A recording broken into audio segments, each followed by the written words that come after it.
കൂട്ടുകാർക്കും സ്വാഗതം. കൂട്ടുകാർ ഡോമിനോ എഫക്റ്റ് എന്ന് കേട്ടിട്ടുണ്ടോ?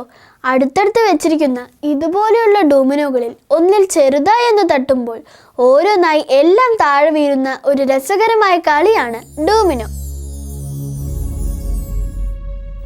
നമുക്കൊരു ചെറിയ ഡോമിനോ വീഡിയോ കാണാം.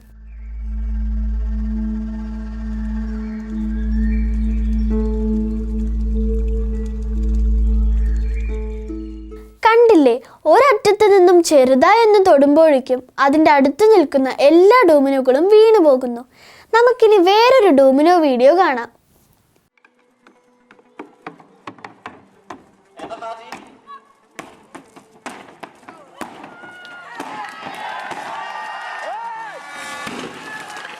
ഇപ്പോൾ കണ്ട ഡോമിനോ വീഡിയോയിൽ ഒരു പ്രത്യേകതയുണ്ട്. ഇതിൽ ചെറിയൊരു ഡോമിനോയിൽ നിന്ന് വലിയൊരു ഡോമിനോയിലേക്കാണ് അതിൻ്റെ എഫക്റ്റ് ട്രാൻസ്ഫർ ചെയ്യുന്നത്.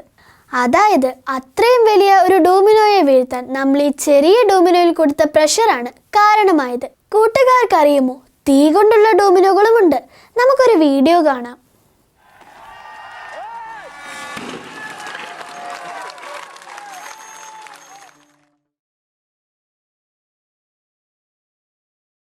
കണ്ടില്ലേ, ഈ ഡോമിനോയ്ക്ക് നമ്മുടെ ജീവിതവുമായി ഒരു ബന്ധമുണ്ട്. ഈ ഡോമിനോകളെല്ലാം നമ്മളാണെന്ന് വിചാരിക്കുക, അല്ലെങ്കിൽ നമ്മുടെ മനസ്സാണെന്ന്. ഇതിൽ ഒരാൾക്ക് അല്ലെങ്കിൽ ഒരാളുടെ മനസ്സിന് എന്തെങ്കിലും സംഭവിക്കുമ്പോൾ അത് തൊട്ടടുത്തുള്ള ഒരാളുടെ മനസ്സിനെയും അത് ബാധിക്കാറുണ്ട്. അതായത് നമ്മുടെ വളരെ പ്രിയപ്പെട്ട ആരെങ്കിലും വിഷമിക്കുമ്പോൾ നമുക്കും വിഷമം തോന്നാറില്ലേ? പിന്നെ നമ്മുടെ അടുത്തിരിക്കുന്ന ഒരാൾ പൊട്ടിച്ചിരിക്കുകയാണെങ്കിൽ നമുക്കും ചിരി വരാറില്ലേ? അതെല്ലാം പ്രത്യക്ഷത്തിൽ കാണാൻ കഴിയുന്ന ഇമോഷണൽ ട്രാൻസ്ഫറുകളാണ്. എന്നാൽ ഇതുപോലെ നമ്മുടെ എല്ലാ ഇമോഷൻസും സൂക്ഷ്മമായ രീതിയിൽ നമ്മൾ ട്രാൻസ്ഫർ ചെയ്യാറുണ്ട്. ഒരാളിൽ നിന്നും മറ്റൊരാളിലേക്ക്, അവരിൽ നിന്നും വേറൊരാളിലേക്ക്.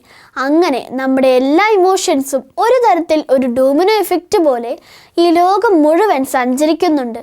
അതുകൊണ്ടാണ് പറയുന്നത്, ചിന്തിക്കുന്നത് പോലും സൂക്ഷിച്ചു വേണമെന്ന്.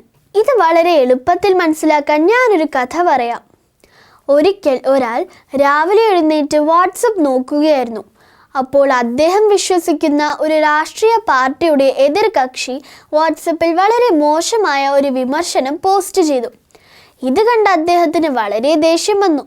ഇതിൽ പ്രത്യേകം നോട്ട് ചെയ്യേണ്ട കാര്യം എന്താണെന്ന് കൂട്ടുകാർക്ക് മനസ്സിലായോ? വളരെ ദൂരത്തിലിരിക്കുന്ന ഒരാളാണ് ഇദ്ദേഹത്തിന് ദേഷ്യം ട്രാൻസ്ഫർ ചെയ്തത്. എന്നിട്ട് അദ്ദേഹം പ്രഭാത ഭക്ഷണം കഴിക്കാൻ പോയി. ആ സമയത്ത് ഭക്ഷണത്തിൽ കല്ലോ മറ്റെന്തോ അദ്ദേഹം കടിച്ചു. അദ്ദേഹത്തിൻ്റെ ദേഷ്യം കൂടുകയാണ് ചെയ്തത്. അദ്ദേഹം ഭാര്യയെ തല്ലുകയും മോശമായി സംസാരിക്കുകയും ചെയ്തു. പക്ഷേ ഭാര്യ തിരിച്ചൊന്നും പറഞ്ഞില്ല. അവിടെ നിന്നും വിഷമത്തോടെ ഉള്ളിലേക്ക് പോവുകയാണ് ചെയ്തത്. പിന്നീട് അവർ ചെയ്യേണ്ട കാര്യം കുട്ടിയെ ഒരുക്കി സ്കൂളിൽ അയക്കുകയായിരുന്നു. പക്ഷേ ആ സമയത്താണെങ്കിലോ കുട്ടി കളിക്കുകയായിരുന്നു. അപ്പോൾ മനസ്സ് വിഷമിച്ചിരുന്ന അമ്മ പറഞ്ഞു, വേഗമാകട്ടെ, സ്കൂൾ ഇപ്പോൾ തുടങ്ങും എന്ന് പറഞ്ഞ് കുട്ടിക്ക് 2 തല്ല് കൊടുത്തു. എന്നിട്ട് കുട്ടിയെ വേഗം ഒരുക്കി സ്കൂളിലേക്ക് അയച്ചു. പക്ഷേ അമ്മ ഇങ്ങനെ ദേഷ്യത്തോടെ സംസാരിക്കുന്നത് കണ്ടപ്പോൾ കുട്ടിക്ക് വളരെ വിഷമമായി. അങ്ങനെ സങ്കടത്തോടെയും ദേഷ്യത്തോടെയും കുട്ടി റോട്ടിലേക്ക് ഇറങ്ങി നടക്കുന്ന സമയത്ത് അവിടെ നിന്നും ഒരു ബൈക്ക് വന്നു. ആ ബൈക്കിൻ്റെ മുന്നിലേക്കാണ് ഈ കുട്ടി നടന്നത്. ഇത് കണ്ട അദ്ദേഹം പെട്ടെന്ന് ബ്രേക്ക് ഇട്ടപ്പോൾ അദ്ദേഹത്തിൻ്റെ ബൈക്ക് ചെറുതായി ചെരിയുകയും അദ്ദേഹത്തിന് മുറിവേൽക്കുകയും ചെയ്തു. അപ്പോൾ തന്നെ വേഗം ഒരു ഓട്ടോറിക്ഷ വിളിച്ച് അദ്ദേഹം ഹോസ്പിറ്റലിൽ പോയി. പക്ഷേ ഹോസ്പിറ്റലിലാണെങ്കിൽ ഡോക്ടർ വേറെ രോഗികളുമായി തിരക്കിലായിരുന്നു. ഇത് കണ്ട് ഇദ്ദേഹത്തിന് വളരെ ദേഷ്യം വന്നു. ഇദ്ദേഹം ഡോക്ടറോട് മോശമായി സംസാരിച്ചു. പക്ഷേ ആ സമയത്ത് ഡോക്ടർ തിരിച്ചൊന്നും പറഞ്ഞില്ല. ഡോക്ടർ മിണ്ടാതെ അവിടെ നിന്നും പോയി. അങ്ങനെ ജോലി കഴിഞ്ഞ് ഡോക്ടർ വീട്ടിലേക്ക് പോയി. വീട്ടിലേക്ക് പോയപ്പോൾ ആ ദേഷ്യമെല്ലാം ഡോക്ടർ സ്വന്തം അമ്മയോട് കാണിച്ചു. വളരെയധികം ദേഷ്യപ്പെട്ടു. എന്നിട്ട് അദ്ദേഹം കുളിച്ച് ഭക്ഷണം കഴിച്ച് കിടക്കാൻ പോയി. അമ്മ എപ്പോഴും മെഡിറ്റേഷൻ ചെയ്യുന്ന സ്വഭാവമുള്ള ഒരു വ്യക്തിയായിരുന്നു. അതുകൊണ്ട് തന്നെ മകൻ ദേഷ്യപ്പെട്ടതൊന്നും അമ്മയെ ബാധിച്ചില്ല. അമ്മ മകന് പുതപ്പെല്ലാം പുതപ്പിച്ചു കൊടുത്തു. എന്നിട്ട് സ്വയം ചിന്തിച്ചു, ഇന്ന് ഹോസ്പിറ്റലിൽ ചില പ്രശ്നങ്ങൾ ഉണ്ടായിരിക്കാം, അതുകൊണ്ടായിരിക്കും എന്നോട് ഇങ്ങനെ പെരുമാറിയത്. ഞാൻ അവൻ്റെ അമ്മയല്ലേ, അതുകൊണ്ട് തന്നെ അവൻ ദേഷ്യപ്പെട്ടതൊന്നും എനിക്കൊരു പ്രശ്നമല്ല എന്ന് പറഞ്ഞ് അമ്മ സ്വന്തം മെഡിറ്റേഷൻ റൂമിലേക്ക് പോയി കുറച്ചു നേരം മെഡിറ്റേഷൻ ചെയ്തു. മകൻ്റെ ആ പെരുമാറ്റത്തിൽ നിന്നുണ്ടായ വിഷമം ആ അമ്മ ഇറക്കി വെച്ചു. അതുകൊണ്ട് തന്നെ പലരിൽ നിന്നും സഞ്ചരിച്ചു വന്ന ആ ദേഷ്യം അവിടെ വെച്ച് ന്യൂട്രലൈസ് ചെയ്യപ്പെട്ടു. ഇതുപോലെയാണ് നമ്മുടെ ജീവിതത്തിലും സംഭവിക്കാറ്. ഓരോരുത്തരും ഓരോ തരത്തിൽ പെരുമാറാൻ പല കാരണങ്ങളും ഉണ്ടാവും. അവരുടെ എല്ലാം മനസ്സ് ദുർബലമായതുകൊണ്ട് അവർ ആ ദേഷ്യം അല്ലെങ്കിൽ സങ്കടം മറ്റുള്ളവരോട് കാണിക്കും. ചിലപ്പോൾ തന്നെ വേദനിപ്പിച്ചാലേ തിരിച്ച് വേദനിപ്പിക്കാൻ കഴിയില്ലായിരിക്കും. അതുകൊണ്ട് തന്നെ അവർ ആ ദേഷ്യം മറ്റുള്ളവരോട് കാണിക്കുകയാണ് ചെയ്യാറ്.